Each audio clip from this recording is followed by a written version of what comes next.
There comes a time in life when you feel like you've finally figured things out, like you've found your rhythm. That's exactly how I felt.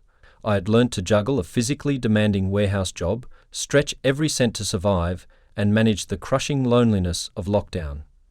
But just when I thought I had a grip on things, a new challenge emerged. One that tested my endurance like never before, keeping up with my university studies, just when I thought I had figured out how to survive.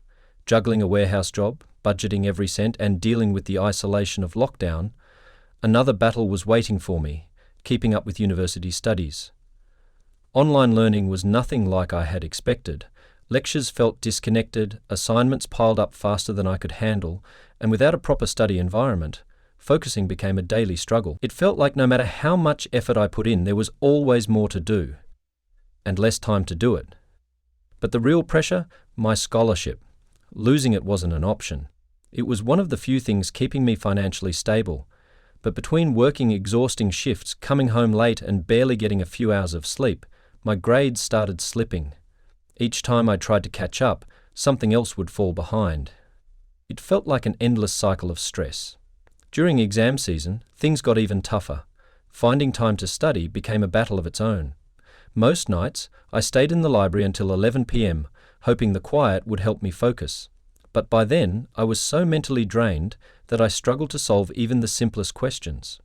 No matter how many hours I spent with my books open, the information just wouldn't stick. The support I had hoped for from my professors and tutors, it wasn't much help at all.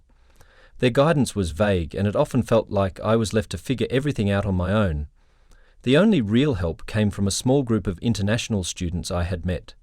They were sharp, driven, and somehow always knew how to break down difficult topics in ways I could finally understand. Without their support, I might have fallen even further behind. But it wasn't just the academic pressure. There were days when I couldn't even afford proper meals. My budget was tight, too tight. I often skipped lunch to save money, which only added to my exhaustion, and while other students seemed to breeze through assignments, I was constantly playing catch-up, haunted by the fear of losing everything I'd worked so hard for. Socially, things weren't any easier. The isolation of online learning made it hard to connect with classmates. I felt invisible most days, like I was navigating this academic maze alone. The weight of expectations, both my own and those tied to my scholarship, grew heavier with each passing week. There were nights I wanted to give up, nights where I stared at my laptop screen, too tired to type a single word, wondering if all the effort was even worth it. It felt like no one really understood how hard it was to balance everything, work, school, and the constant anxiety that I might fail. As if things weren't already difficult, I had to deal with unexpected technical issues, internet outages right before an important deadline, software crashes that erased hours of work, and online exam platforms that glitched at the worst possible moments. It all felt like an additional layer of struggle that no one had prepared me for. There were days when I had to submit assignments from my phone because my laptop froze, nights when I had to rewrite entire essays due to lost files. The frustration was overwhelming.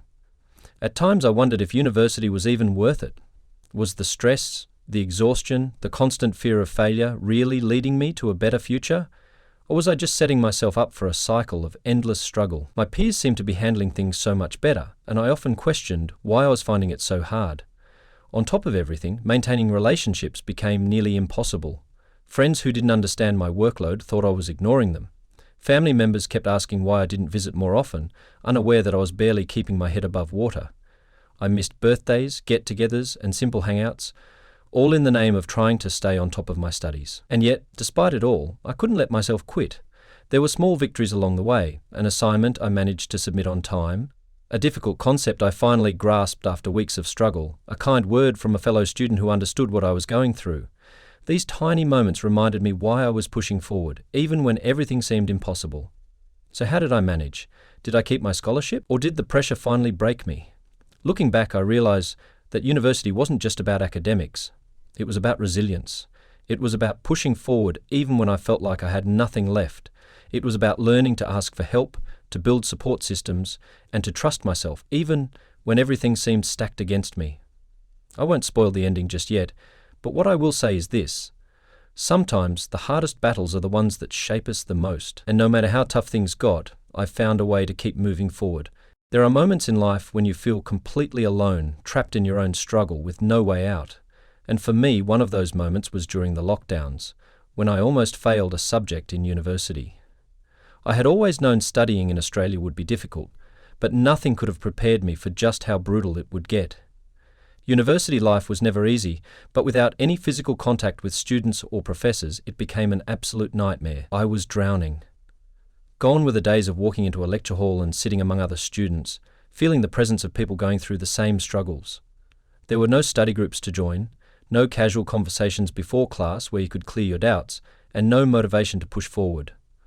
I was left alone with my laptop, a pile of unread lecture notes, and a crushing sense of isolation. I had no one to turn to. As the semester dragged on, the weight of it all became unbearable. The deadlines never stopped coming, and my grades started slipping. And then it hit me.